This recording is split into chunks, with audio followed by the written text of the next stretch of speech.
That's one small step for man, one giant leap for mankind.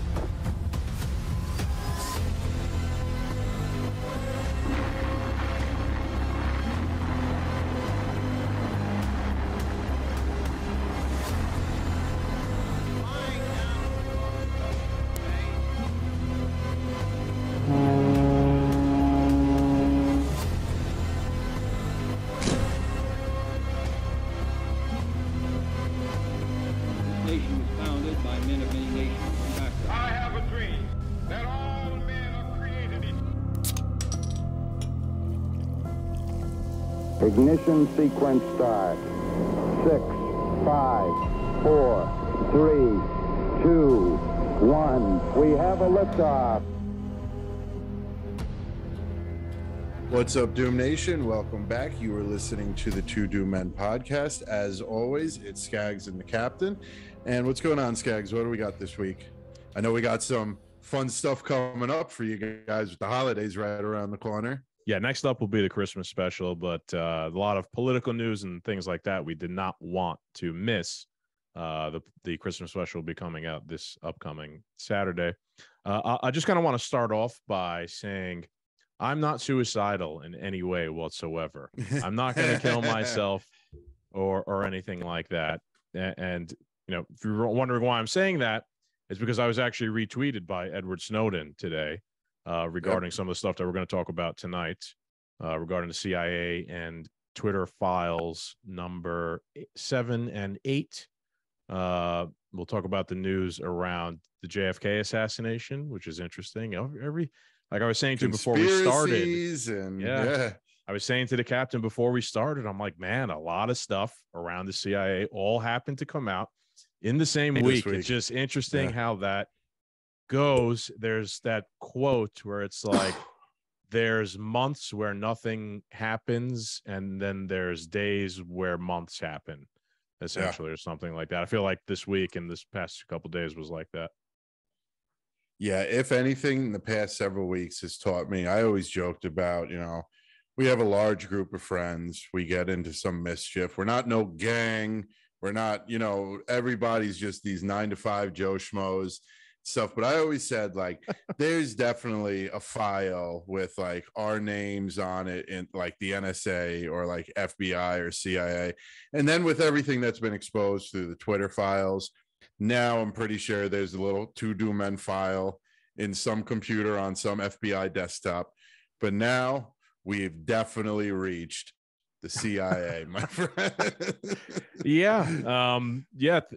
Perhaps things have definitely been escalated by old Edward out there in Russia retweeting what I had to say.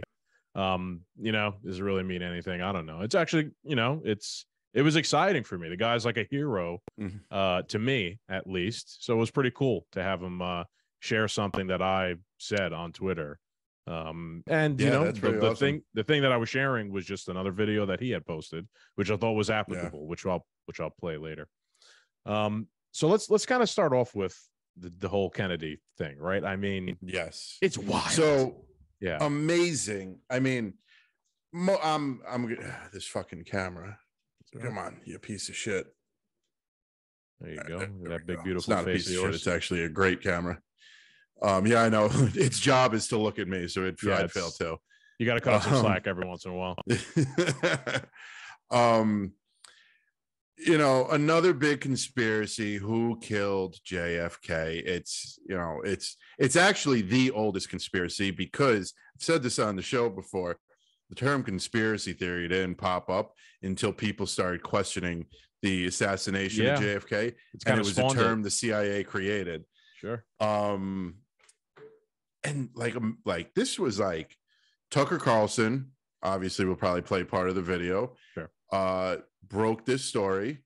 It's from an anonymous source. We're not too happy about that, but America kind of just like glossed over it. Like either A, they didn't hear it, or B, they're like, yeah, I know.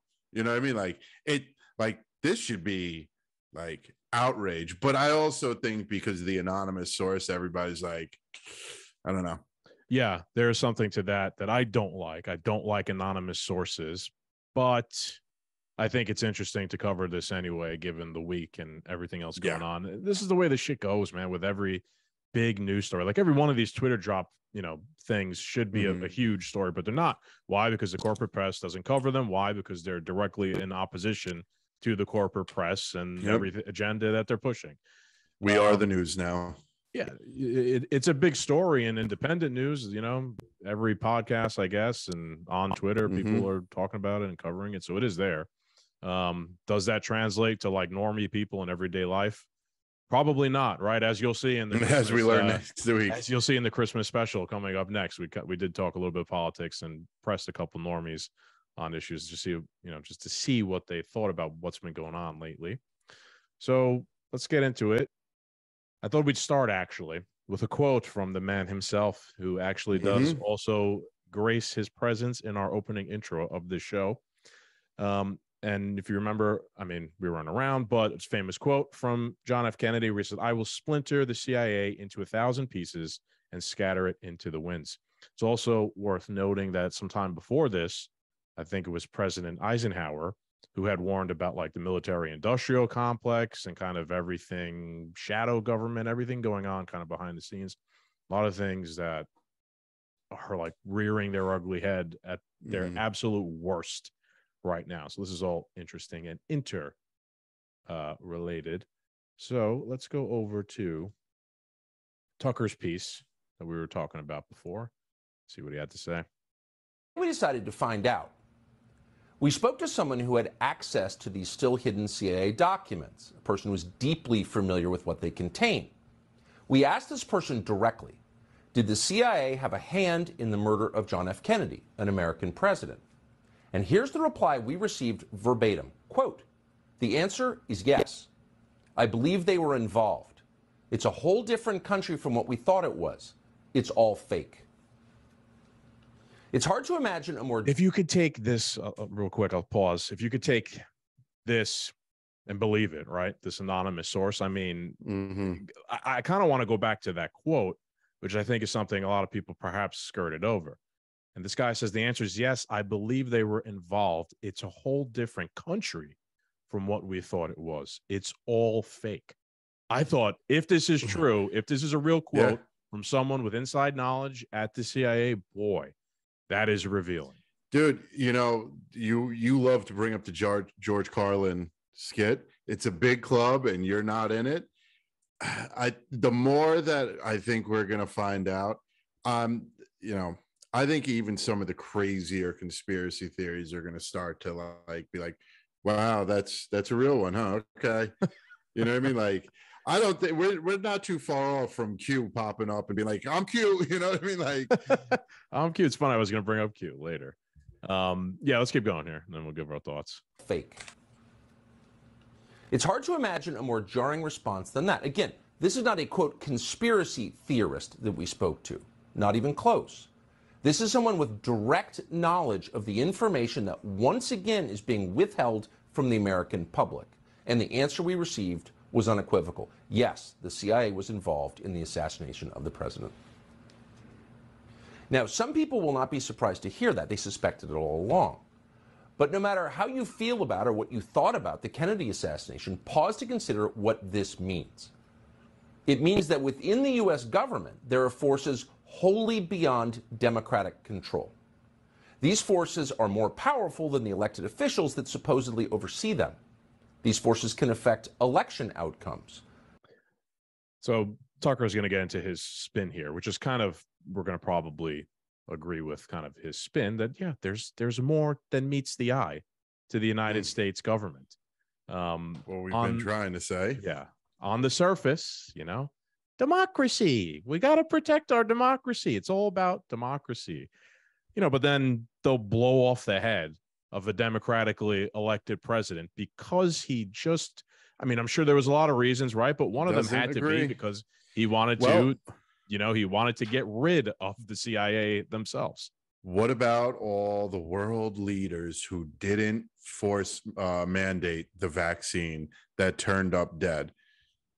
Yeah. What about the president down in Africa that tested the fruit and the goat, and it came up COVID positive, Yeah. and then died. You know, Yeah. What about the president of Haiti? Right. I know he was a little bit. Yeah. He was kind of opposed to it. I'm skeptical of the testing fruit thing. I think I remember this conversation from a long time ago. I'm skeptical of the testing fruit thing and then presenting that as evidence, because the test ain't meant to be used on fruit. So of course you're gonna get a wrong outcome no matter what. You know, but that being said, man, he still died. You know. Yeah, there's a lot of shady stuff behind it. You know, what's all behind it? Who's all behind it? What's all behind it? We don't know for certain, but something's going on.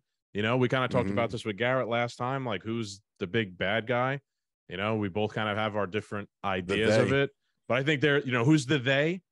You know, there could be a lot of different theys though. I got my opinion is that the theys are all competing against each other. You know, there's not just one they. There's a whole bunch of different groups of bad guys.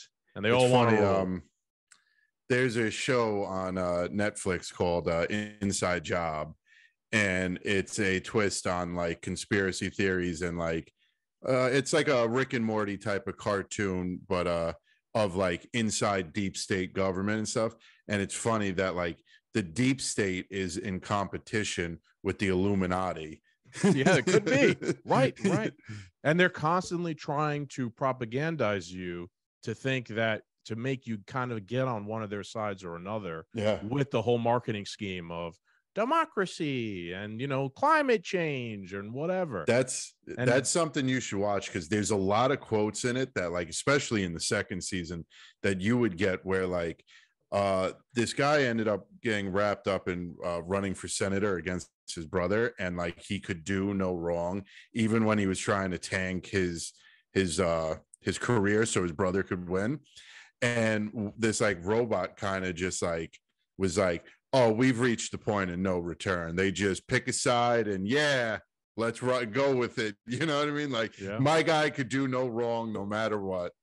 That's kind of where we're at nowadays in terms of people's behavior. Circling back to Kennedy real quick, man. I mean, if you know history, if you look back at it, it's suspicious. How many people, that time was a very tumultuous time in society, right? Like the civil rights movement and all these things going on. Cold War. Everyone got whacked around that time as well. Kennedy, he was a bit of a, he was promising change and things like that.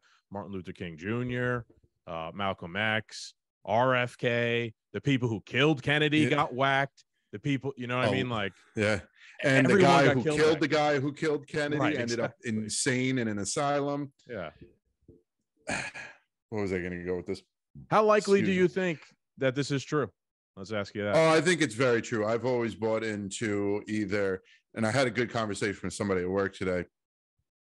It was either the CIA did it, or B, the mob did it. Because Kennedy's father had a lot of mob ties, a lot of old school mob guys say they killed, that the mob killed Kennedy.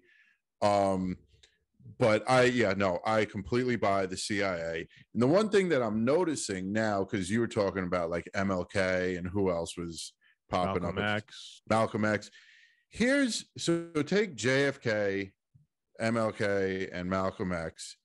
Here are three outsiders that definitely were not part of the club that were making their way up and getting all eyes on them.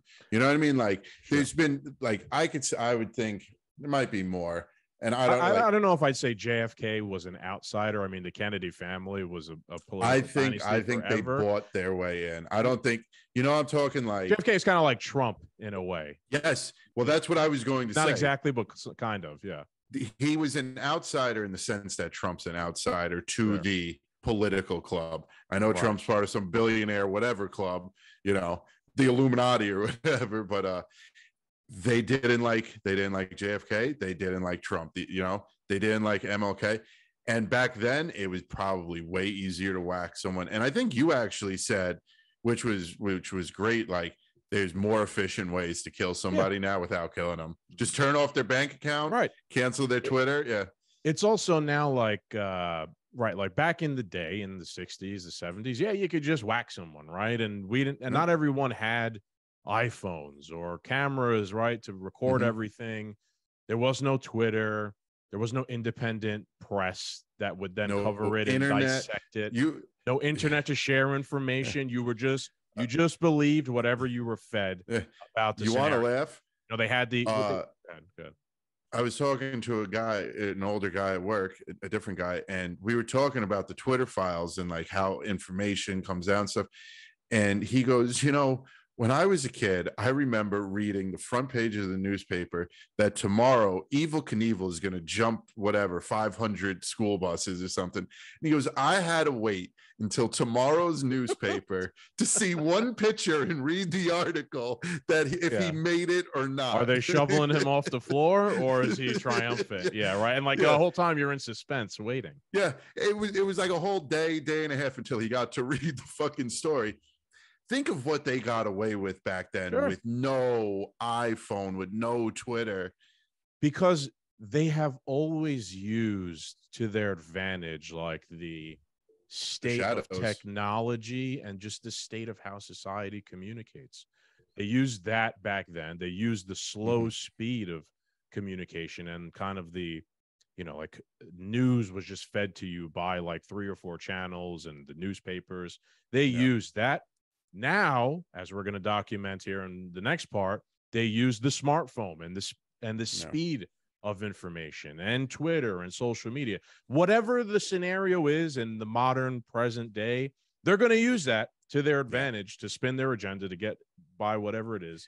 To be honest with you, I don't think they would allow these companies to flourish the way these companies have if they didn't already have a pre-approved plan, or they're staking them, or they're subsidizing them. I've heard a lot of people talking about this, like when they saw like the birth of YouTube and the birth of Google, they were like, okay, and before like it blew up, like all the intelligence agencies, made big think tanks.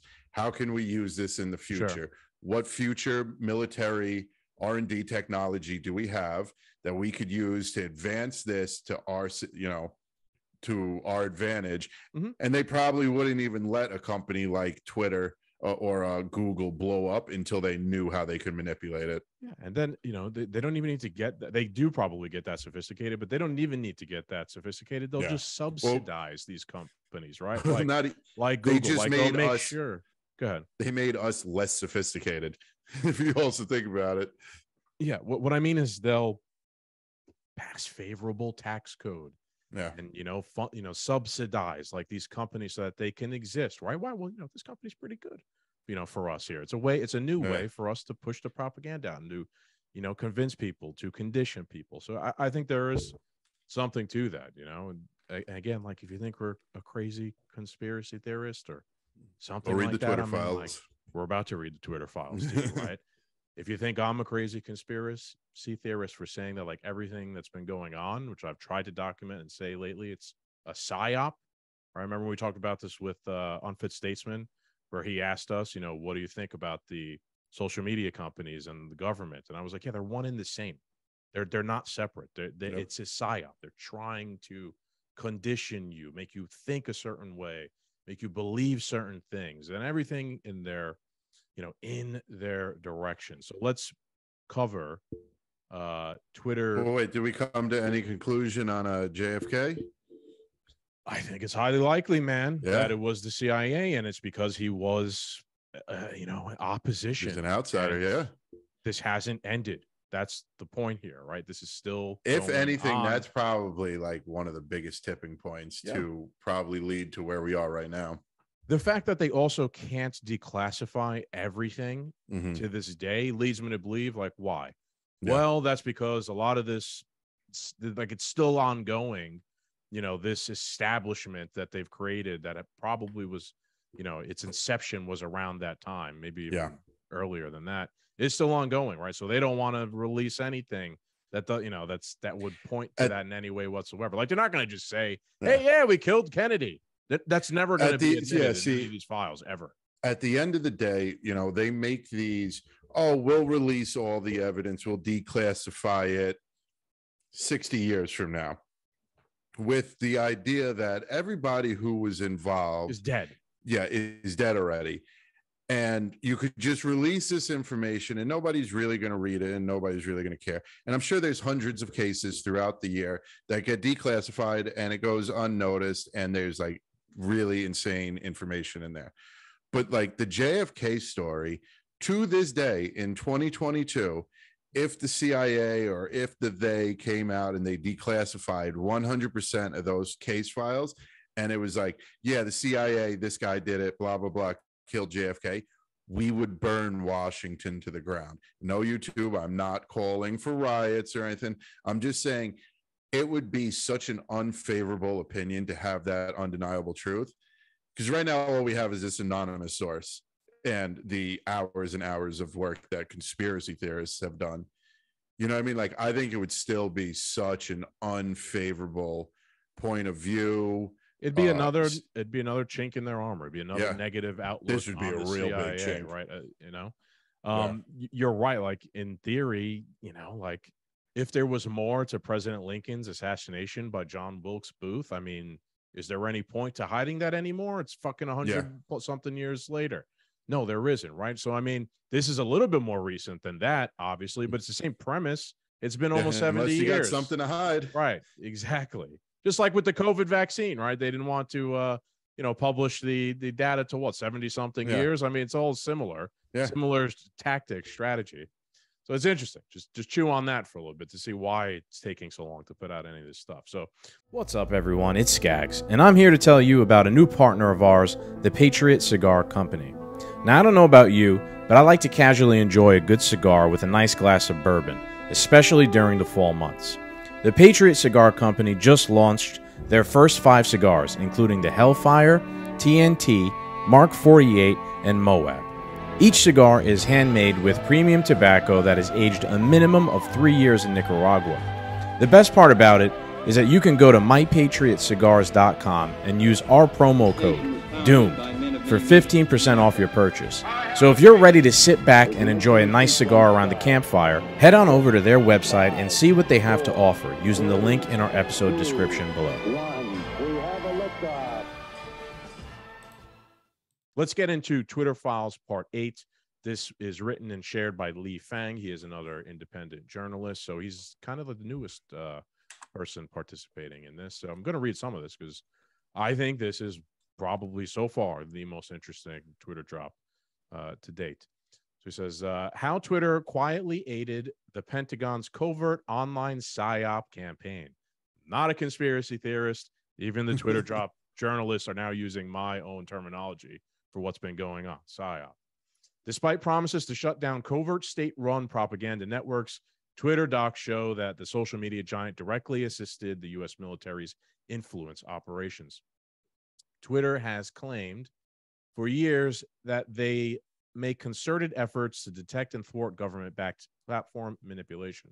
Here is Twitter testifying to Congress about its pledge to rapidly identify and shut down all state-backed covert information operations and deceptive propaganda.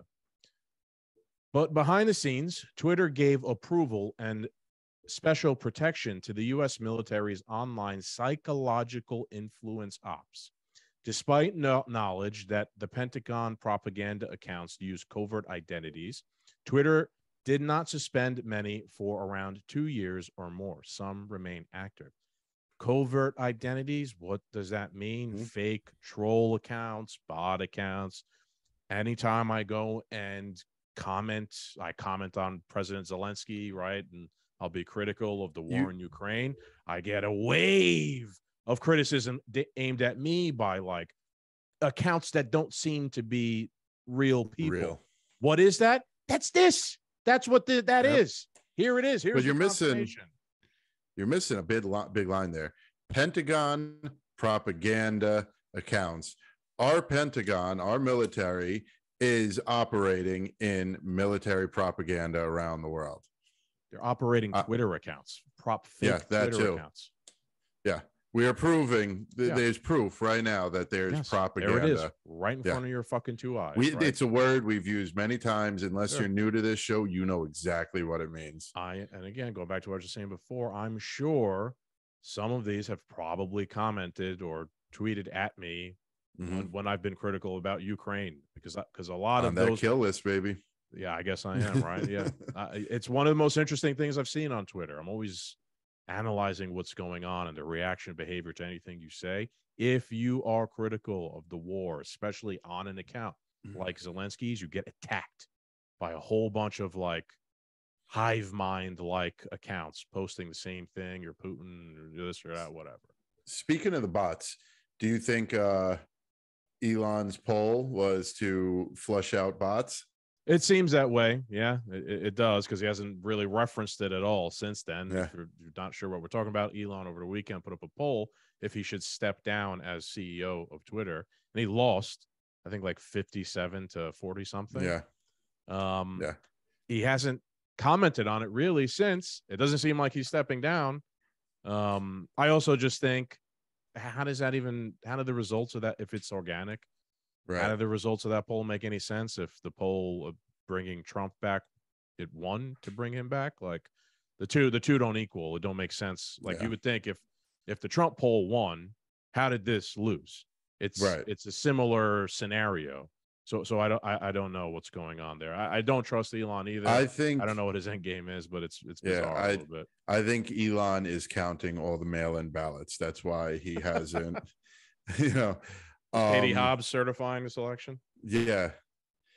I think it's interesting, but my favorite part was all the shit libs on Twitter who were so excited. People, you can't be this stupid. If Elon is going to willingly step down because he lost a poll, that means he's going to choose his CEO. These people truly think that Twitter was just going to go back to normal. Right. No, it's going to be someone like Elon, or even worse, or even your worst nightmare, Donald Trump or some shit like that. But yeah, but still, could you imagine if Trump was like, yeah, Truth Social just bought Twitter for $1? People would that is what he said. Remember, that is what isn't that what Elon said, that he would sell Twitter to Trump for $1? He said he would sell all his Apple shares. All of his Apple shares, right, to Trump for $1 if they keep. It was just amazing to see all the NPCs like, we got to get Elon out of here. What do you think the end result's going to be? Come on. And why are those people NPCs? Well, perhaps it's because they've been psychologically operated on for years. They've been conditioned to think a certain way, and anytime a real life scenario occurs, they all think exactly the same. They all kind of act in contradiction to their own self-interest, right? Like, at the end of the day, I mean, you just support liberty and freedom and prosperity and good for everybody, but that's why we oppose this shit so hard. They are so for it so hard. This would negatively impact many just normal people, many of the normal shit libs, but they don't see it that way. Let's keep going from point number 4 from Lee Fang. In 2017, a U.S. Central Command official sent Twitter a list of 52 Arab language accounts we used to amplify certain messages. The official asked for a priority service for 6 accounts, verification for 1, and whitelist abilities for the others. Now, remember, one of the other Twitter drops talked about shadow banning. Well, there's also whitelisting now, where whitelisting essentially is these accounts are going to do things that would get them banned, but they're on a whitelist because they've been marked as government operative account, so you can't ban them for doing bannable offensives. You would know. Good. You would know better. If you're also on this whitelist, you're more likely to trend. You're more likely to be popping up in news feeds and stuff. It's the opposite of a shadow ban. Yeah, so they're amplifying their own agenda. Okay, got it. The Pentagon amplified their agenda. I wonder where else that could have happened. Yeah, I really like the terminology here too. Like, it's also perfect. Whitelist, shadow ban. Like the white and the, it's from dark to light. Yes, more Q shit. It is. Oh, yeah, all right. The same day, number 5, the same day CENTCOM sent the list, Twitter officials used a tool to grant a special whitelist tag that essentially provides verification status to the accounts without the blue check, meaning they are exempt from spam/abuse flags, more visible / likely to trend on hashtags. You are correct, Captain. And now, I'd like to go out on a limb and say Biden's account is probably whitelisted. Yeah, any regime participating person. Sorry, well, I do like that these are coming out on Twitter, but one of the things I do hate is that they break sometimes, and just the way they come out is not good. What a nightmare. Yeah. So the CENTCOM accounts on the list tweeted frequently about U.S. military priorities in the Middle East, including promoting anti-Iran messages, promotion of the Saudi Arabia U.S.-backed war in Yemen, and accurate U.S. drone strikes that claimed to only hit terrorists. You remember the pullout of Afghanistan, how the strike against ISIS-K, they declared it a victory, a successful strike at the onset, and then later we find out, it was just basically 9 children and a family that were not related to ISIS-K whatsoever. And then think about it that way, they now created more terrorists too. So this is what they're doing. They're pushing the agenda, and I've always said it, man. This is a real-time cover-up for everything they do. And at its worst, it's always around war. I think it was Murray Rothbard says, like, in times of war, it's like the state swells to its largest. It's like worst aspects of itself come out when it's at war. CENTCOM then shifted strategies and deleted disclosures of ties to the Twitter accounts. The bios of the accounts changed to seemingly organic profiles. One bio read Euphrates Pulse. Another used an apparent deepfake profile pic and claimed to be a source of Iraqi opinion. They even use deepfake photos to make it look like real people, trying to cover their tracks that hard. Yeah. And more proof now that deepfakes are real. Yeah. Exactly. One Twitter official who spoke to me said he feels deceived by the covert shift. Still, many emails throughout 2020 show that high-level Twitter executives were well aware of the Department of Defense's vast network of fake accounts and covert propaganda and did not suspend the accounts.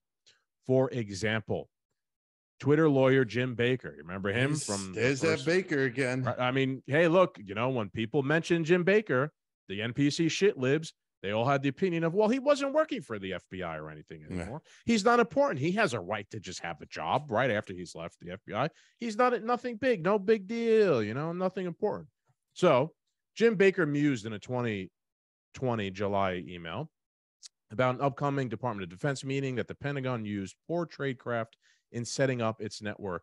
And we're seeking strategies for not exposing the accounts that are linked to each other or to the DOD or the U.S. government. So he doesn't want them to be exposed, Jim Baker. Shocking. He's a Twitter employee advocating that none of this get exposed in any way. Stacia Cardile, another Twitter attorney, replied that the Pentagon wanted a SCIF and may want to retroactively classify its social media activities to obfuscate their activity in this space, and that this may represent an overclassification to avoid embarrassment. Again, they're trying to cover their tracks. They even want to classify the use of these accounts. They want to make sure they didn't want this to happen. Obviously, literally, they did not want this to occur. In several other 2020 emails, high-level Twitter execs / lawyers discussed the covert network and even recirculated the 2017 list from CENTCOM and shared another list of 157 undisclosed Pentagon accounts, again, mostly focused on Middle East military issues. In May 2020 email, Twitter's Lisa Romaine emailed the Department of Defense with 2 lists. One list was accounts previously provided to us, and another list Twitter detected. The accounts tweeted in Russian and Arabic on U.S. military issues in Syria / ISIS, and many who did not disclose Pentagon ties.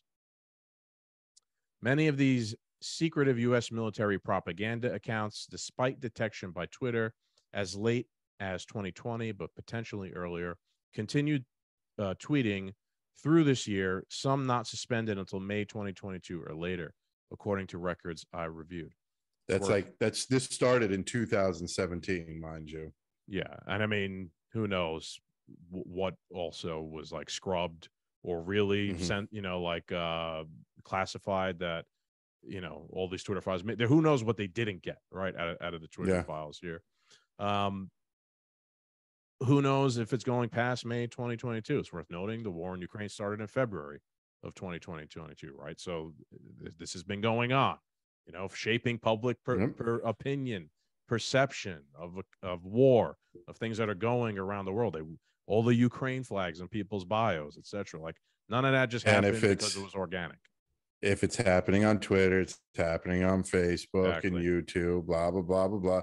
They're getting you from every angle. It's, the idea of this psyop is to psychologically psych you out. Like, if you go throughout the day, we got what, 1, 2, 3, there's 4, there's 5, 6, 7 different social media sites or search engines on your phone, and all 7 of them relay the same message Sure. over and over and over and over again. And it could be very simple, right? Like getting people to put a Ukraine flag in their bio. What does that mean? Did people really think about it that much? Probably not. Do they know the history of the conflict and why it's going on? Probably not. But they're putting it in their profile photo, right? And what does that mean? Well, that means we have to support Ukraine. What does that mean? That means we have to send them trillions of dollars of weapons, money, etc. I was driving somewhere on Saturday to Ossining, New York, and I passed by a church, and there was a big fucking Ukraine flag on the outside of the church, right? And I'm like, look, the psyop in real life. It spreads outside. I've been to church. I've been to the church and heard the profile priest photo. say we should pray for everybody in Ukraine. That's okay. That's separate Yeah. because people are dying. I'm okay with that. But that's, the flag on the outside, like, again, did the church look into the conflict? They really know what's going on. Why are they doing that? Because they've been psyoped into just blindly posting things to virtue signal. That's the game. It's there in real life. It even leaves your phone and gets put on the side of fucking buildings and churches. All right. And going back to what you were saying before about the other platforms, in August of 2022, a Stanford Internet Observatory report exposed a U.S. military covert propaganda network on Facebook, Telegram, Twitter, and other apps using fake news portals and deep fake images and memes against U.S. foreign adversaries. The U.S. propaganda network relentlessly pushed narratives against Russia, China, and other foreign countries. They accused Iran of threatening Iraq's water security and flooding the country with crystal meth, and of harvesting the organs of Afghan refugees. Kind of want to highlight this one and go back to our conversation with Garrett, who's not here to defend himself, unfortunately. But Garrett's whole thought process was that it's like the CCP is kind of behind everything, and they're pulling the strings of the U.S. government. Well, this here really contradicts that, because it's showing you that the real deep state shit that's been exposed is relentlessly pushing narratives against Russia, China, and other foreign countries. A lot of the stuff that's going on right now in Iran, like the protests, the women protesting for freedom, like, I support freedom everywhere. Great. I wish them all the best. But do you really think that the government, do you really think that and any of that, there's not some CIA op probably behind it? Because of course they want to overthrow, or some CIA op using that as cover, at the very minimum. Exactly right. Of course they want to overthrow the government on Iran, so they can set up another puppet state right next to Iraq, another puppet state right next to Afghanistan, what was another puppet state, also right next to China, another adversary. It's the empire. They still fly their own flags, right? But in reality, it's all part of the empire, and they want to expand it at all costs. All right. Number 16, the Stanford report did not identify all of the accounts in the network, but one they did name was the exact same Twitter account CENTCOM asked for whitelist privileges in 2017. Whitelist privileges, white privilege. Even isn't that just funny, right? The same people. So I guess like somebody like, Brooklyn Dad might have white privilege. He does. He's got white privilege. Brooklyn Dad. So privileges in 2017, I verified via Twitter's internal tools. The account used an AI-created deepfake image. So here you go. You can see it for yourself. That is not a real person. That is an AI-created deepfake image to make it appear as though this is a real person. So, I mean, this shit, again, I think I'm pretty good at sniffing out. Didn't just accounts. An AI app come out? Yeah, it did, right? I haven't done it. The artwork AI, because I don't trust that shit, right? Yeah. Again, like, what, I don't know. How could that really be used against me? It just, like, even the thought of, here's another thing everyone's just doing without any thought. Like, here, let's post the black square on our Instagram feed. Here, let's post, I got my COVID-19 vaccine. Here, let's post a Ukraine flag in my bio. Here, let me just use this AI thing and repost photos of myself as artwork as an AI thing. Like, I don't know about you, what are your thoughts on it, but I don't fuck with that. I'm sorry. I don't fuck with same things. idea. I don't think I'm ready to use anything AI. I've seen Terminator way too many times. Yeah, they're starting to program Skynet. It goes beyond. I'm not even against, like I make the fucking the cover things for this and I make them funny, right? I'm not against like, I don't know, like some creative thing occurring. I just won't do it now because everyone's doing it. And that makes me fucking suspicious of what it is and why it's going on. I don't like groupthink. I don't like when people all start behaving in the same way, because it just, a light bulb or a red flag goes off in my mind for some reason. So it could be nothing. I'm just saying. I just don't like it. The principle of it. All right. Number 17. In subsequent reporting, Twitter was cast as an unbiased hero for removing a network of fake user accounts promoting pro-Western policy positions. Media covering the story described Twitter as evenly applying its policies and proactive in suspending the DoD network. The reality is much more murky. Twitter actively assisted CENTCOM's network going back to 2017 and as late as 2020. Knew these accounts were covert / designed to deceive, to manipulate the discourse, a violation of Twitter's policies and promises they waited years to suspend. So again, Twitter was allowing the policy and procedure to be violated by the government accounts. Why? Because they're one and the same. They're all interlinked. They're all interrelated. It's not a private company. It never was. Twitter's comms team was closely in touch with reporters working to minimize Twitter's role. When the Washington Post reported on the scandal, Twitter officials congratulated each other because the story didn't mention any Twitter employees and focused largely on the Pentagon. So again, like they managed to make themselves look out to be good guys. And like all fun. Again, like they've even crafted propaganda here around them being against the thing that they're doing. So like they're for this. Yeah. They're for the partnership with the Pentagon. They've created things that have allowed the Pentagon and the government to do this stuff. They've created a whitelist, but then they're like, oh wait, look, there's a good opportunity here where we could spin some propaganda to make it look like we're against this after all that, So again, like it's just everything. It's the rabbit hole. Kind of like the Green New Deal. Yeah. The Inflation Reduction Act. Yeah, that's a good one. Yeah. We're almost at the end here. So the conduct with the U.S. military's covert network stands in stark contrast with how Twitter has boasted about rapidly identifying and taking down covert accounts tied to state-backed influence operations, including Thailand, Russia, Venezuela, and others, since 2016. And Li Fang then he links to a actual article of his that he wrote to go more in depth. Check it out at theintercept.com. The Intercept also wrote that piece about the DHS portal and how they were had access to Facebook and all that stuff. So there you have that. Last point was interesting too. The conduct with the U.S. military's covert network stands in stark contrast with how Twitter has boasted about rapidly identifying and taking down covert accounts tied to state-backed influence operations, including Thailand, Russia, Venezuela, and others. So, like, right, if it's another state's Psy-op, they're on that. They stomp that out. They squash it. I'm sure they really do, right? Because our government doesn't want the other governments running a Psy-op. They want our Psy-op to be run on everybody. So again, it's more proof that they're just an arm of the government, Twitter. I talked a lot. What are some of your thoughts on this drop 8? I'm just so interested to keep seeing where this is going to go. I think it's just going to lead into so many branches of so many different theories and conspiracies with COVID, with the vaccine, with Fauci, with the 2016 election, with the 2020 election, with January 6th. I think it's just going to keep growing. I'm interested to start, I'm sure there's information on who's pulling the strings on certain things, like who's really at the top, who wants this shit to take place, things like that. Maybe, even some insight to not looking into the future, but the future, like what they were planning to do down the road.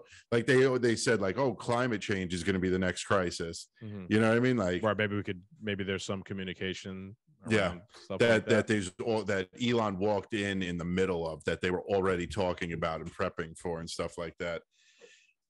It just, I can't say it amazes me anymore. No, none of this. We were right. No, not at all. You know what I mean? Like we were so spot on. It makes sense. I mean, why we were so spot banned. on. Like the words we were using, now they're even using. Like they've adopted the two-do men language around this whole scenario. Psy-op. We're the key to all this. We're the key to all this. There's a lot of ways you could describe it too. I've heard James Lindsay call it an active measure. I kind of like that term for it as well. It's they're taking at all times an active measure against you to make you think a certain way. Like, but yeah, it is what it is. Go ahead. What are you gonna say? And hopefully with this, I don't know how many likes and shares and retweets and comments each of these files get in total, but I hope like the people of Twitter are out there and they're like, listen, you've said I've been crazy for years. Just read this. This is the emails from Yoel Roth, and you know what I mean. And this is this guy Jim Baker. Like, sure, you could think he's just working at Twitter, but here you go. Here's his backstory of Jim Baker and what he's been doing at Twitter. Like, share the shit out of this stuff. Bring it up to people. Get them to read it. Especially the people that you don't agree with. They're still not going to agree with you at the end of the day. But there's more proof coming out. Yeah, there's value. I mean, I hope at the bare minimum, what will really amaze me if something like this wakes people up. You know what I mean? I think it starts does. waking more. It's never going to. Yeah, I agree. And I think this will wake people up. It's never going to be overnight. Every single person is going to know about this and pitchforks and torches and head to the FBI headquarters or something like that. That ain't going to happen. But I was telling this to our boy Java, who you're going to see in the next episode. And he's one of the examples of this scenario of people who just like not paying attention or don't care. The truth matters to some people, right? And even if they're not paying attention, if you show them this and the truth does matter to that person, well, that's +1, right? Yeah. Now you got one more person. So I like what you're saying. I agree. You should put effort into sharing this stuff in real life. You know, when you sit around the table of Christmas with your crazy family and your liberal uncle or whatever, right? Print this shit out. Bring the fucking receipts. You know, show the rest of the family so that you can now prove that you haven't been crazy this whole time, and it's really your uncle who's the fucking NPC this whole time, and he's the crazy one. Yeah, because at the bare minimum, it's unbiased proof. That's why there's so much hate towards Elon, because he's allowing this to take place.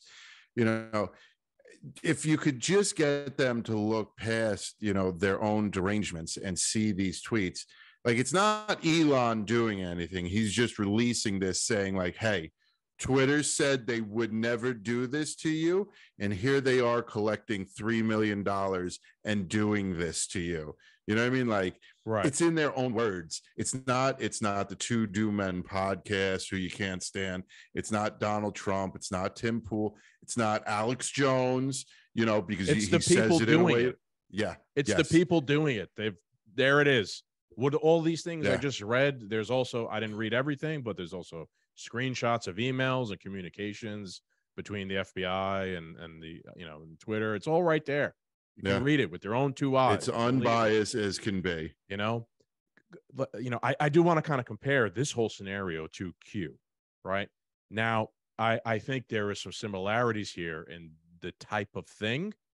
There's drops here that occur, right? I know I'm not a Q expert. That's more your thing and some of the other people we know. I know Q kind of like operated on like drops. Yeah. But the way I even look at this is like, this is real shit though. Like this is the whole scenario, but this is real. This is verifiable. This is right there in your face. The Q stuff is like numbers, symbology, magic, whatever. Well, there's a lot of that to a certain stuff, extent. It's a lot of, in my opinion, just horse shit. Here's real stuff going on. I not everybody, I hate to generalize, but like, where the fuck are the Q people's energy right now? They should be screaming the shit Yeah. from the top of the hills too. This is right up their alley. This is Yeah. right up their Well, alley. this is a Go, lot of them share. have been talking about how, I'm not saying they haven't, but right, you know, it also, that community took a deep beating. You know, not everybody has the patience that, you know, that the Q world, you know, whoever Q is, wants everybody to have. Everybody's got the threshold where they're just like, I'm done with this. But if you go back and look at some of the stuff, you know, at first it would be a drop and then a trickle, and then there would be a flood of, they always talked about a flood of information coming. And it kind of feels like this is the first couple of drops that's going to it's lead magic. to a flood. It's always, they always knew it's tomorrow. Hey, It's tomorrow. message over Tomorrow messenger, has man. finally made it, right? Like there's always Yes, a way. but you just said not everybody's going to wake up in one night and not everybody's going to get this. You also said you like the way they do this instead of just dropping 10,000 pages. Oh yeah, I agree. Of, you know what I mean? agree. So it does have to be, it has to be small doses over time. You know what I mean? I'm not saying that Q is here saying this is tomorrow. I'm just saying that there are some of the things they said in drops that are kind of playing out right now. All right. It's just religious behavior. That's why I just don't like it. You know, the whole outlook on it. But yeah, going back to that, I do think it's better that it's frustrating, I guess, because not all the information is made public yet. Mm-hmm. But if they took all of the Twitter information that they've all been given and they all just published it all in one day, like we'd have moved on by now, 3 weeks later. Like we'd be trying to find something else to talk about, right? And you can't sift through fucking hundreds of thousands of pages of information. I mean, maybe someone will, but also, no, I like this method. Let's keep negative press on the government for years. Years if we can. Every week. You don't unleash bad story. Every week, bad story. And little by little, that's the new Psy-op. And soon, right? That's the new Psy-op that's occurring. Psy-op in reverse against them. We're gonna have so many bad stories outing them that in 2-3 years of bad stories, people are gonna really hate the government or really, understand what they've been doing this whole time. And just think, I'm sure there is so much information at just Twitter. I mean, I don't know how we would get it from like Google and YouTube or anywhere else. I don't know, you know what I mean? Sure. Unless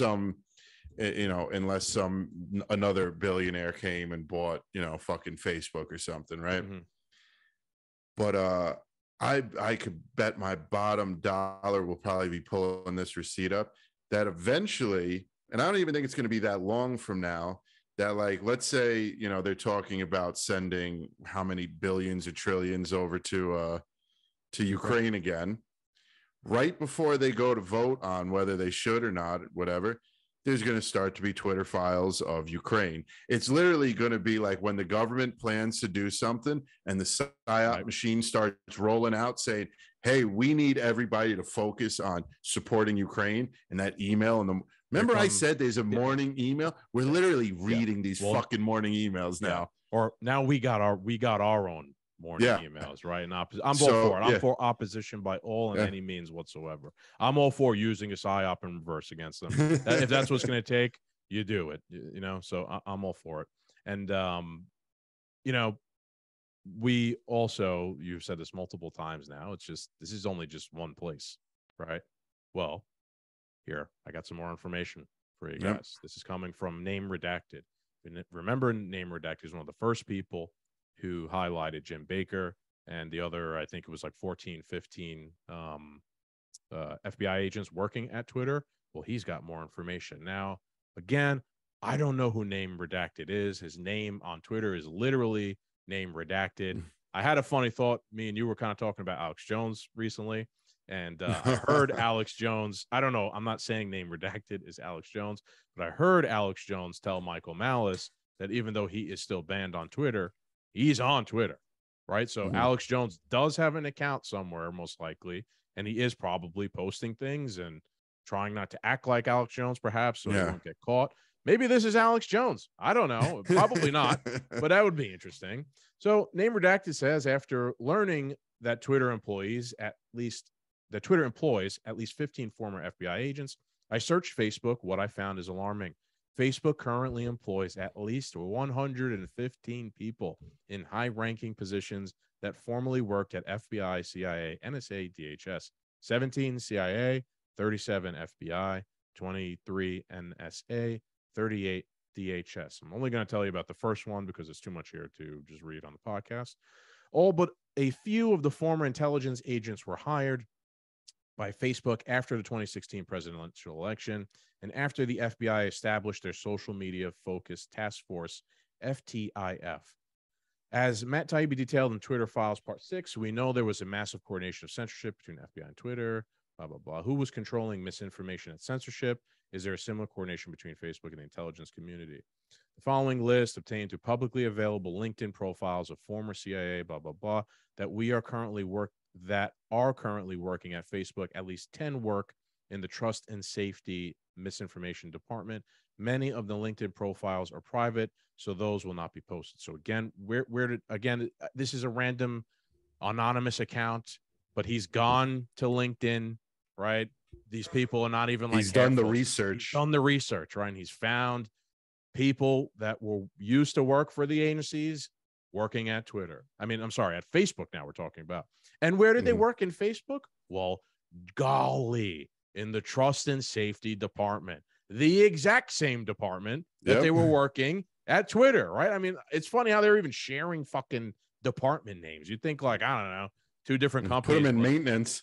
Yeah, or I'm not saying like, two different companies. You have different names for your, name them the exact same thing. But we'll go to the first one. Aaron Berman, he/him. That's funny. Leads the misinformation policy team at Facebook. According to Aaron's public LinkedIn profile, he worked for the CIA for 17 years. I'm going to end it on that one. I'm not going to read everybody, but you get the idea. It's more of the same. It's more former agents working at Facebook in positions of authority. And they're doing the same fucking thing. They're crafting the narrative. They're psy-opping you. That's all it is. That's it. How many more times we got to fucking explain it here? Oh, we are going to. We're going to explain it a couple more times, but that's drill this until there's accountability. Sure. Until accountability. So that was the next part I wanted to talk about. Now let's get into what occurred right before we started this. Right. Getting back to what you said before, Cap. I think there's value, obviously, in talking to regular people in real life. Don't be an autist, right? Don't just sit on the internet and complain and scream into the void, because most of the time, a lot of people who are on Twitter already agree with you, right? So you're just kind of sometimes sharing the same thing to the same people. However, I do think it can be effective as well. And a normal person can have an effect. And I'm going to use myself as an example here, right? I decided today, when I read this whole Twitter drop, it reminded me of something that Edward Snowden posted a month or two ago, right? And it was of a CIA agent talking about, in 1983, about how they used disinformation and basically psyops on people in real life in 83. And I'm like, here, like now we have confirmation that they're still doing it today. Here, I want to reshare this video that Edward Snowden posted a month ago to show people again, look, they have been doing this for a long time. No, you're not crazy, etc. Turns out that Edward Snowden decided to reshare my post about it today, and it exploded. Thousands of people have viewed it. People have retweeted it themselves. People have liked it. So now one normal person, me, has helped spread the message from the CIA agent explaining how they use misinformation and disinformation. So there's value in participating, right, in the war zone that is Twitter, because you can have some sort of effect on what people see. How many people didn't see this video before, but because I shared it, then I got lucky. Snowden decided to retweet it. Now thousands of people who probably didn't see this saw it, and now their perspective or their, the way they're reading this, Twitter Files 8 and watching this. Right. Yeah. And now they have possibly changed their perspective on the whole thing. I did that, right? I'm not trying to toot my own horn or anything. I'm trying to use that as examples that you could do that. Anybody could do that at any moment in time. They could have some sort of effect on a lot of other people, and that will multiply exponentially the more people try and do that on the internet And in real life, you go tell a random person in real life that this is occurring. Perhaps they will then go tell another random person in person, et cetera, et cetera, et cetera. So don't have this, it's a white pill, right? Don't have this like nihilist view of the world that I can't do anything. No, you can. You just have to try to do stuff. You have to try to oppose. The part of the fucking game, we've fucking talked about this a lot lately, is they want you to feel like you can't do anything, right? They don't want this to happen. They want me to feel like, oh, you know, all the shit I post on Twitter, it's meaningless. Why am I even bothering? I bet might as well close my account and give up. Hey, only 30 people listen to the show. We might as well stop recording and not do anything, right? That's what they want you to fucking feel, so that you'll stop. But again, one person can have a difference. It can exponentially roll out. So I don't know. Do we want to watch this video of what this agent said? It's 4 minutes. It is pretty interesting. I think there is some value in perhaps showing Doom Nation what it is. What do you think? Have you watched this one, Cap? Should. I didn't watch it in its entirety, but yeah, let's watch some of it. I think you should make the followers go follow it so there's more views. Sure. I mean, I did post under there for people to follow. One of my jobs was that of analyst. I also was an interrogator and indeed briefed the press when we, the CIA, wanted to circulate disinformation on a particular issue. Disinformation is not necessarily a lie. It may be a half-truth. And we would pick out a journalist. I would go do the briefing and hope that he would put the information in print. For instance, if we wanted to get across to the American public that the North Vietnamese were building up their force structure in South Vietnam, I would go to a journalist and advise him that in the past 6 months, X number of North Vietnamese forces had come down the Ho Chi Minh Trail system through southern Laos. Now, there is no way a journalist can check that information. So either he goes with the information or he doesn't, and ordinarily or usually, the journalist would go with it because it looked like some kind of exclusive. And let's use that example here, even for like modern day. That's amazing, man. Right? Disinformation, half truth. Boy, I wonder what big life altering thing that happened the past 3 years that we only got half truths out of. So many half truths out of. We had to change the dictionary definition about that. Sure. We got to change our culture, the way we behave. It ushered in the new normal. How many half truths? What's he saying? He's a CIA agent at the time. There was no social media or anything like that. So he's saying at the time, you know, during the Vietnamese War, we wanted to basically get public support of an attack in Laos, right? Laos was not involved in the war directly. We would say, hey, the North Vietnamese, they're building airfields in Laos. Therefore, we should attack Laos because they're going to use those airfields against our soldiers. And he's saying no one can verify that. It's impossible. No one's on the ground in Laos in the middle of a fucking war. There's no way to. So what's going on right now that similar tactic could be used in? Ukraine, right? And now they have the tool. They have the weapon to reach everybody in your fucking hand, your smartphone, right? Where they could post something about, again, I don't know what really occurred here, if this was real or not, but let's say the Bucha massacre. Have you heard about the Bucha massacre, Cap? No. In Ukraine, towards the beginning of the war, is town Bucha. The Russians came in, killed everybody. Afterwards, there was bodies all in the streets, you know, essentially a massacre. Now, I'm not saying that it didn't really happen or that, you know, like that the Russians didn't do that. What I'm saying is that could be not real. That could be something that they did to then get justification. Look how bad the Russians are. We have to send more money. We have to send more arms. This actually did occur with Assad gassing his own people. I don't know if you remember, right at the very beginning of Trump's presidency, there was that crazy video of people that were like, you know, basically dying from a chemical weapons attack in Syria, children, people choking to death. That was all fucking fake. That was all staged. And if you remember the time, Trump launched a strike against Syrian targets in response to that. So now I don't remember the specifics about who was behind making the fake video and putting it out, but that's it right there in real time. They've made up a fake thing. to get And some also- public support to do something that they wanted to do. Did Trump want to do that? Probably not, but he got rolled by the deep state in that regard, and he struck at Syria for something that didn't happen in reality. A Trump supporter will just gleefully, breeze over that detail why he's not the best, because he gets rolled like that all the time. But that's what happened. That's what they were doing. That's what they're still doing with social media at all times. Good.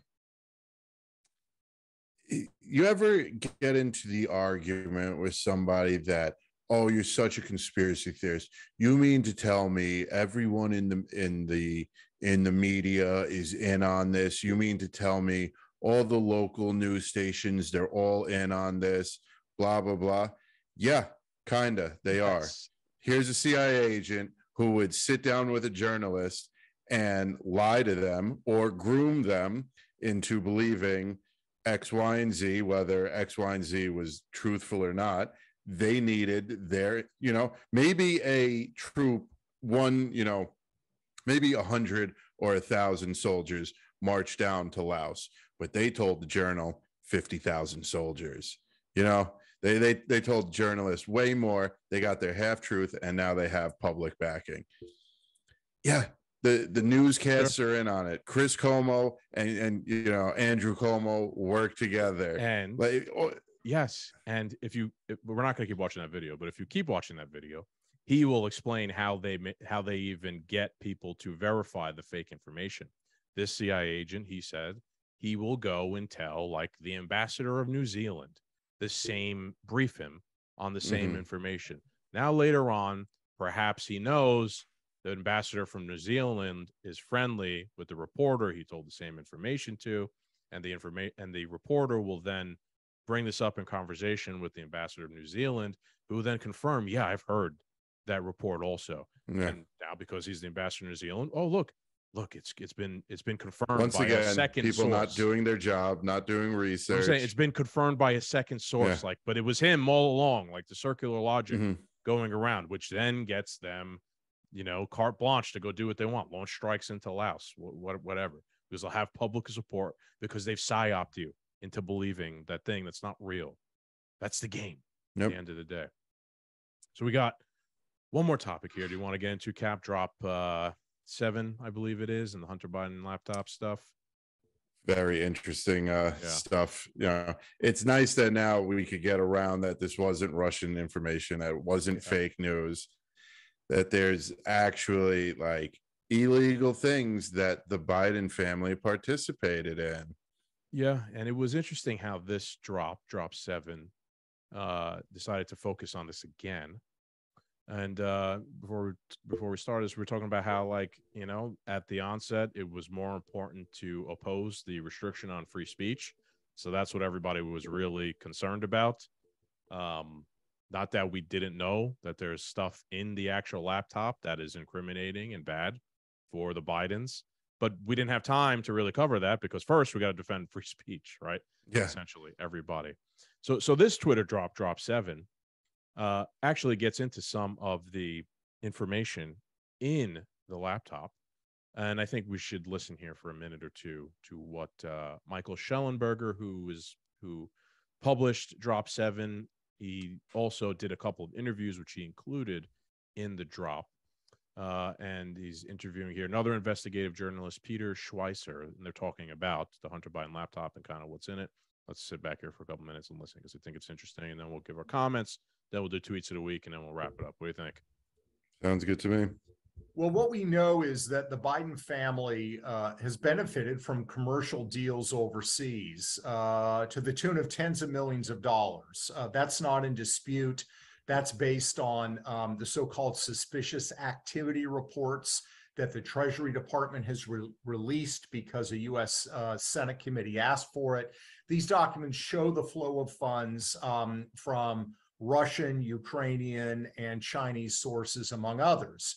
So we know there's been a flow of funds. We also know that the people sending that money have very close relationships with the government. So in the case of China, for example, which I believe is the most troubling of the group of foreign donors, You can actually look on the Hunter Biden laptop and find the businessmen who secured these deals for Hunter Biden.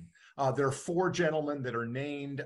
If you look at those 4 gentlemen, each and every one of them has close ties to the highest levels of Chinese intelligence.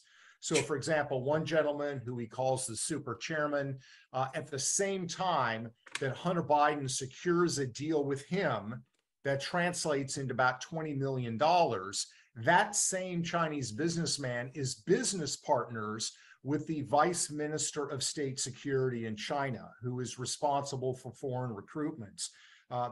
So did we understand that? Yep. Hunter Biden is getting a business deal with a Chinese liaison who's also working with Chinese intelligence community. Mm-hmm. And this we'll get into a little bit more. And this was all while Joe Biden was the vice president of the United States. Right. I'll kind of criticize myself now and defend, from Garrett's point of view. This kind of confirms what he was saying in opposition to what I was saying, right? Look, the Chinese are kind of trying to pull the strings here in terms of the government. Now, it is what it is. Let's keep listening, right? Again, there's just so many bad guys around the world. It's hard to keep tabs on all. They're all bad. Times. This has been reported in Hong Kong. This is not just Peter Schweitzer saying it. So you have the flow of funds. You have the flow of funds from foreign parties that are linked to the government and intelligence services.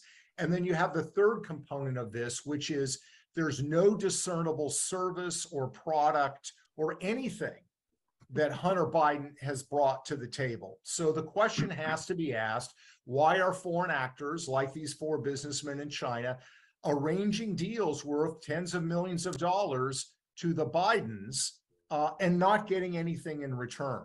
And what's important to point out here is that Hunter Biden is the one who's the signatory on these deals, but the laptop also shows that money is fungible within the Biden family. We know that $2 million that arrived from China ended up with his uncle, James Biden. I'll pause here. We even know that they shared a bank account, Hunter and Joe, right? And what Peter here is saying is that the Chinese were paying Hunter millions of dollars to provide them no service, no product. Yeah. The same Chinese who were paying him, Chinese, businessmen paying him, also are business partners with Chinese intelligence agents and agencies, in a sense. I mean, like, what's the product? What's the product? That's my question to you. They want what Trump's is the product? tax return. Let's get Hunter's tax returns. Fine. How did you get $10 million from China? My question to you, I'm not letting you off the hook. My question is, what is the product? Joe Biden. Exactly. Joe Biden's ear. Joe Biden's, power over the people. Yeah. A direct line to Obama. The influence, right? The president's or the vice president's son who talks to the president all the time, perhaps holds some sway over him, right? Perhaps it's just a fucking laundering operation, and it's really the vice president. Well, himself. I mean, Obama could have been a Manchurian candidate, bought and paid for by China. Sure. I just want to wrap up another minute here or two because it gets into Trump in a similar scenario like this, which I think is interesting and funny as well. We also know that Hunter Biden paid some of his father's bills while he was vice president of the United States. So this is not a Hunter Biden question. This is a larger Biden family question. Now, one of the things that I hear from Democrats is that they say, well, this is kind of common. And look, the Trump family had all sorts of business dealings with Russia. Is that true? So the Trump family does actually have some deals in China, although they kind of were unwinding.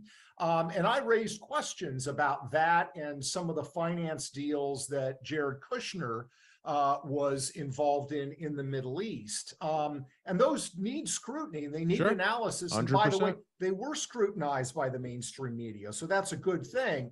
The Biden deals weren't, but there's also a crucial difference here in my mind. And that is the deals that the Trumps had with China, the one that really translated into money was a deal that Ivanka Trump had for the manufacturing of shoes and other things in her apparel line. That was a line started. Shoes are the difference. Compare. Yes, I think we both agree that it's suspicious, right? Me and you have referenced Jared Kushner's dealings with Saudi Arabia and whatnot before, and how that's fucking suspicious or whatever. But the difference here is that Ivanka's selling fucking shoes. Yep. It's a thing. It's not insane for any large manufacturer to fucking make a deal with China. You know, look at the back of anything made in China. If it's being sold here in America, there is somebody paying a bill in China to get that product here. And look, I'm also going to say that doesn't mean that there's not corruption to be had and that shoes are a front, right? But at least there's like an attempt to make it look legit, right? Yes. I mean, Hunter Biden has no product that he's selling, no service he's providing. At least Ivanka is fucking making shoes. So at least there's an attempt to make it look legit. At least there's actually a product being created that in some weird way someone will benefit from because they'll have a shoe on their foot. At least. So at least there's, that's the low-hanging fruit in this situation. That is what is interesting about the laptop. And in all honesty, it should be investigated if the government was real, if it wasn't fucking phony, if it wasn't a bunch of political witch hunt bullshit. I'm starting to sound like a Trump person here. They'd be looking into that, all that and stuff. Think of how hard this information was suppressed. Because just like the JFK files, there's something to fucking hide. Yeah, exactly, man. Exactly. Any other thoughts on that before we wrap it up with the tweets of the week? It's interesting. I think we're going to get way more of it. It's just the things that came to me, that stuck out to me the most was how once again James Baker was convinced that this was a hack job, that this was disinformation. It was amazing at how hard the FBI pushed prior to the release of this information that, there's going to be some leak hack campaign going on that we need to have you guys prepared for. You need to give us special access, blah, blah, blah. Bullshit. You knew Giuliani had this laptop. You were scared shitless of what he was going to do with it. So you got ahead of it and fucking infiltrated Facebook and social media as quickly as you could, so you could fight against this from the inside when it happened. Well, they didn't infiltrate them because of this. They already had them infiltrated. Right. They had the idea. Now, made sure they sent out the memo ahead of time. Yeah. I heard Robbie the Fire Bernstein say this. It's like, it's all shitty. It's like Giuliani hanging on to the laptop for years is him trying to like kind of rig the election because he wants the October surprise. And he wants to put it out right before the election so that it'll benefit Trump. It's like they just got beat by better riggers, right? Like the other side, motherfucker, we got the agencies embedded in the social media companies. So your trick ain't going to work. Our trick's way better. And we're going to use it on you to shut down your trick. So it's all just a bunch of fucking assholes at the end of the day jockeying for it's all at this point, though, like, we have to also start taking into account, and I am not in favor of cheating and rigged elections and all that stuff, but even if we haven't stuck our whole head behind the curtain, we've peeked behind the curtain. And this is we've seen the underwear things to light, right? We got to peek behind. Is there even any more playing fair? There's probably strategically, to try and get Trump in, you're part of Trump's campaign. Is there even more any more playing fair? I'm not saying he did beforehand, but at this point in the game, it's so corrupt, it's so deep that Giuliani held this information for the October surprise to rig it in his favor instead of bringing this to light right away and getting justice quickly. Everything needs to be used as it's a legitimate war. It really is an absolute war. It's fourth generation warfare. It's different. It's not the bad guys. They don't wear the red armbands anymore. They've convinced you that everyone else are those people, and it's not them. It's different. It's interesting. All right, let's get on to our tweets of the week before we're running a little bit. Tweets of the week. Late here. So let's go first with one of mine, because I got 4, you got 3, so we'll break them up that way. And one's from one of our normals, Liberty Lockdown with Clint Russell. He said, new talking points just dropped. Forgetting someone's pronouns is violence, and you should be banned for life. But a dozen journalists giving out the exact real-time location of someone's child is free speech and should never be censored. Something we didn't even get to talk about. People. Something we never even got to talk about in this episode, but Elon did ban multiple, I think 14, 15 journalists who were sharing links to an account that was sharing the real-time location of his private jet. It's just funny that a brief aside here. They're all in favor of doxing. They're all in favor of doxing. It's amazing. They all became free speech activists when they were banned for sharing someone's real life location. They didn't become free speech advocates when the Twitter files originally dropped, showing the government was censoring speech. They only became free speech activists when they were shut down for trying to intimidate someone with physical violence. So really, that's what doxing is, right? The threat of this is where you are at any moment in time, and someone could pop up and try and kill you. And anybody, and I think I'm a free speech absolutist. I don't think doxing is free speech. And anyone who wants to defend that, I encourage you to get on your iPhone and share your location to me. I'm going to live stream your location at all times on Twitter everywhere to everyone. And let's see how you feel about that. If at every moment, every waking moment, your location is shared on the internet to everybody to see. Let's see how you feel about that. And then let's see if you defend that as free speech. If it needs to be consequences. Yep. All right, let's move on. John Cooper, this guy must be in your ear here. It's all I see. For the love of God, just get out of our lives. This is the left's attempt at a meme. It's not even good Photoshop. This I would post on the Left Can't Meme page. Yes. And John Cooper, he correct me if I'm wrong, he has TDS, I believe, right? Oh, He's yes. A shit lib here. For the love of God, just get out of our lives, bro. It's you. Yeah. You, John Cooper. You can't get him out of your life. Yeah. It's not Trump. Yeah. It's you. You have derangement syndrome. I don't even know the guy. I don't even know the guy, but I can already get it. You have derangement syndrome. It's not Trump's fault. It's your fault.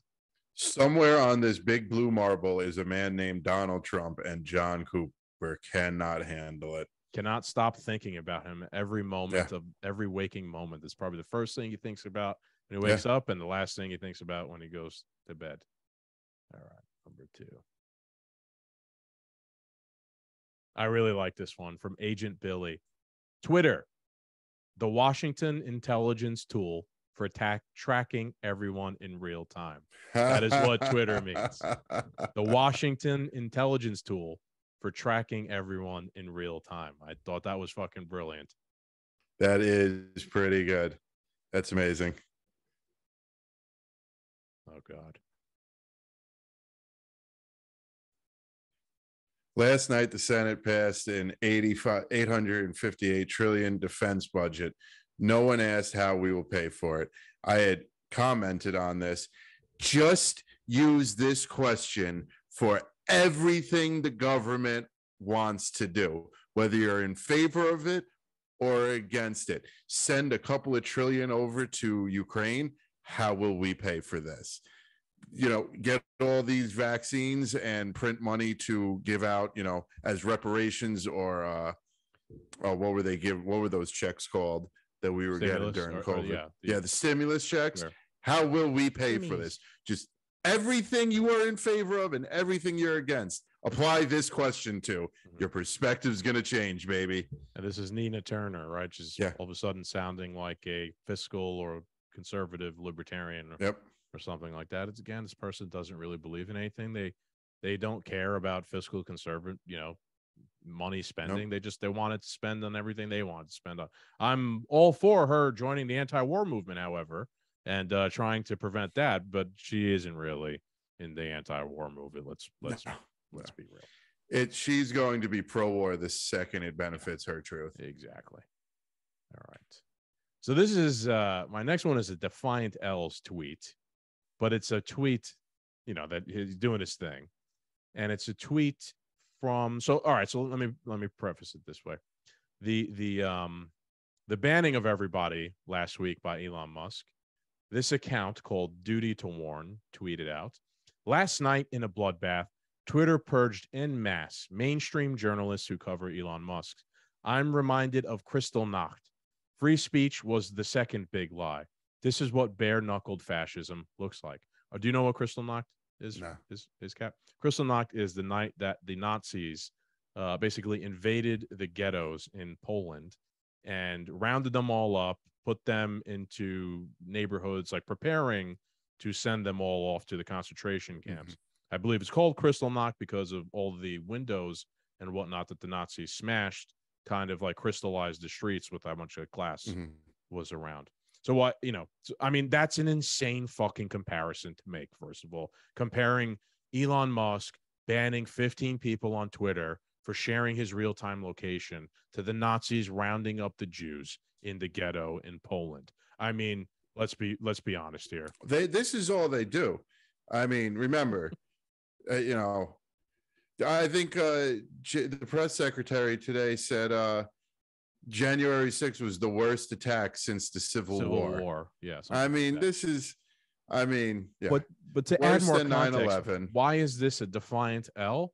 Well, that's because Duty to Warn back on July 8th of 2021 tweeted, Tommy Lahren called flight attendants Nazis of the air for enforcing the mask mandate.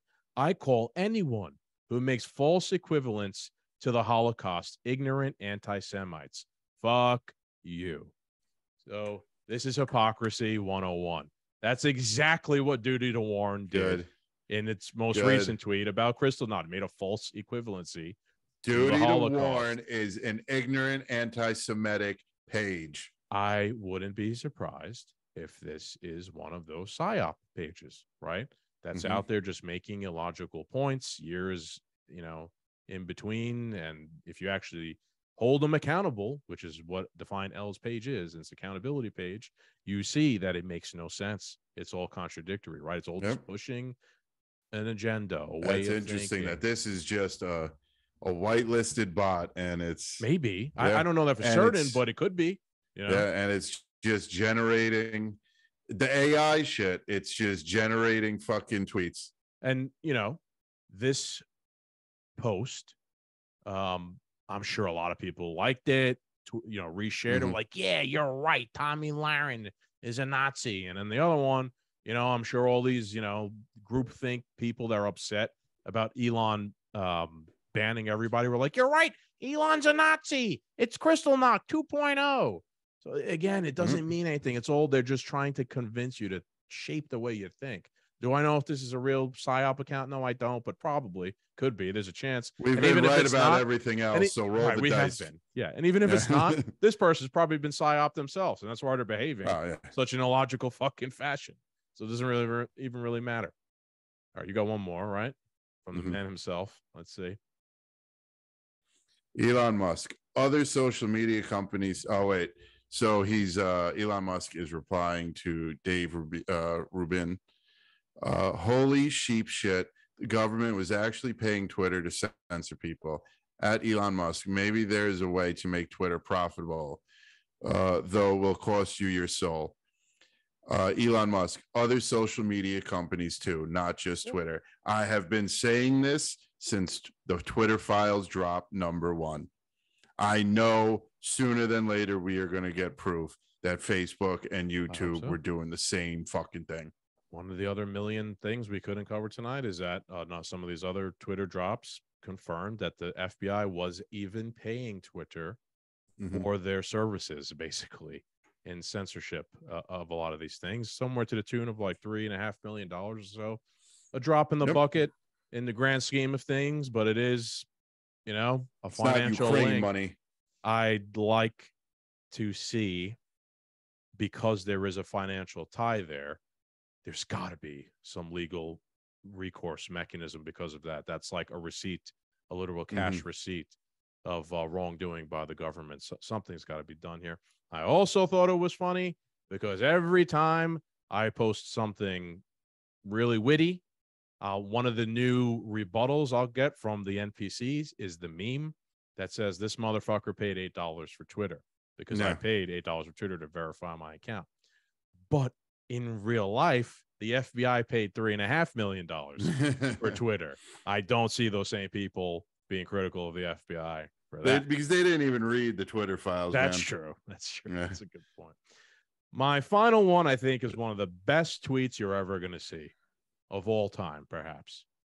And this is from Robert F. Kennedy Jr., where he said, the most courageous newscast in 60 years. The CIA's murder of my uncle was a successful coup d'etat from which our democracy has never recovered. Wow. Even one of the Kennedys is now saying, yeah, it's real. It happened. They murdered my uncle. That's pretty fucking crazy. That motherfucker's got some balls for saying that. Wouldn't it be crazy if he died? Yeah, next, right? Yeah. I hope not. So it's interesting. A lot for Doom Nation to chew on this week. I hope you take our advice. You know? Yeah, don't be like us. We're on the kill list now, especially him over there. Yeah. So we got the Christmas special coming up. We have a raw Bud Press review coming up as well. Kind of warning, if you're still here, the Christmas episode is an adults only episode. Fair enough. Yeah, it's fun. You I'm sure if you're a big fan of ours, you've watched some of those crazy episodes with our friends before. It's a good time. Check it out. It will be coming out on Christmas Eve, and we will be doing at the same time we'll be doing it on a Friday, but another Secret Santa party with our friends. So Merry Christmas, everybody. This is the last we are going to talk before Christmas and whatnot. Happy holidays. Doom Nation, Merry Christmas. Enjoy it with your families. Listen to the Two Doom Men podcast while you're driving back and forth all weekend and traveling, and even with your family at the dinner table. That should make for interesting conversation. Put it on. Yeah, go to YouTube. Make sure you subscribe. Make sure if you're at someone's house that doesn't watch Two Doom Men podcast, you go onto their YouTube and you subscribe under their account so that you're spreading the message. And then put it on in the living room as a nice family, a Christmas movie. Yes, everyone to watch. You put on our latest episode and red pill the NPCs. Adios, Doom Nation.